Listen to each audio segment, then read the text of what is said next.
Hello, I am Day 9, and this is the Jinx Community Recap. In the Back to the Future Tweakfest, we had the chance to see all sorts of people's best attempts to Photoshop their favorite office member, either in the past or the future, or in some way that just looked Back to the Future-y. The grand winner, of course, as you can tell, not only uses all the amazing elements of lightning and fire and an office member, but of course, the Back to the Future typeface. That's clearly Back to the Future. Yes! As we go on to the first runner-up, we get the chance to see that there was some creative liberties taken. There is no Back to the Future typeface, but still very stylishly photoshopped. You can clearly tell that all those people were actually there at the time, and of course, hello to his mom. As we move on to the Roswell photos, we're starting to realize that more and more creative liberties are being taken. He is just holding some sort of very clearly musical boombox type instrument, because that was one of the key plot points in Back to the Future that will earn him a second place runner-up spot. And as we go to the third place runner-up, we see the fantastic stretchy face. We see everyone very excited. We see the Back to the Future reference so clear, and of course, the cartoony WTF. In the Minecraft Tweakfest, everyone took their favorite addictive substance, Minecraft, and did, I guess, a Photoshop, more of a screenshot of their favorite Jinx community member in the world of Minecraft. So, of course, we have Brolo with his beautiful romantic dip with the woman who consists of 3 polygons. They're in love, and we are in love with his piece. Now, in the second place position, the first runner-up, we have Lilu, who's sitting lost in the dungeon going, "Players, help!" which is a reference that all of you should get if you watch good cinema.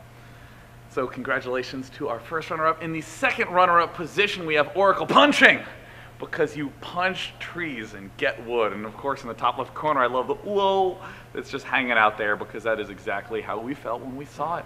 And in the final ultra third place runner-up, I figure I should say ultra third place just to make that third place runner feel a little bit stronger. We have the breaking through stone in a minecart without legs. I mean, you can tell maybe legs could fit in there, but we just would like to remind the viewer that there are no legs in this photo, and achievements are being unlocked.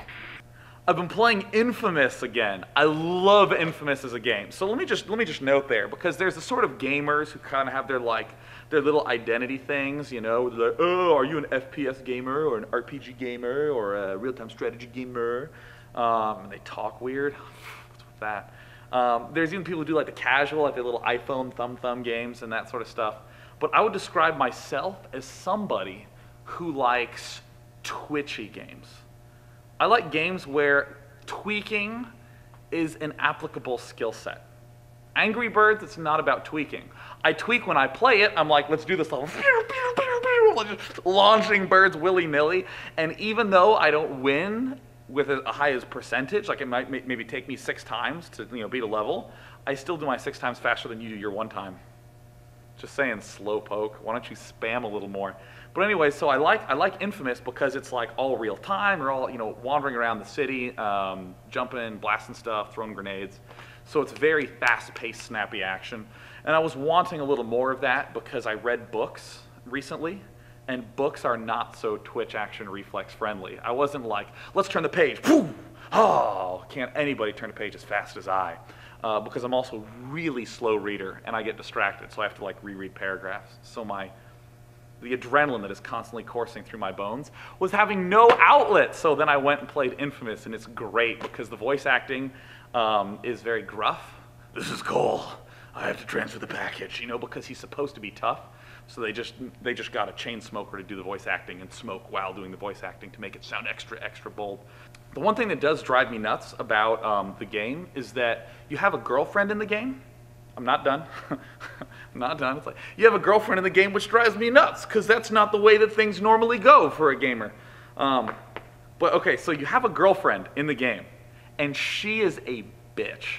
She's a horrible person.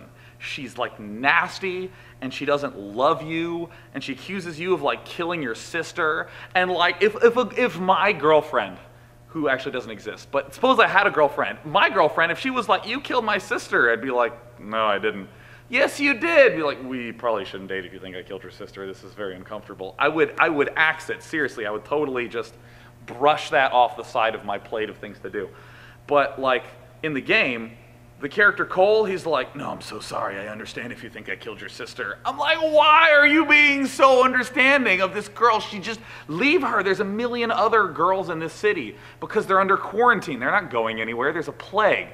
So I hated her, and I remember when I played through it the first time, this girl, there's a scene where you like have to save her, where there's some villain, and he's like, I have 10 children with pigtails hung up on this building, or your girlfriend on the other. And I seriously just opted not to save my girlfriend, not because I valued the children, not because I was going for morality points in the game. It's because she's a terrible human being, and if the building came down with her, then, you know, clean finish. She don't even have to come by my house later to pick up her stuff. You know, that's... I'm gonna need a break. That was the greatest ramble on Infamous. I hated that girl.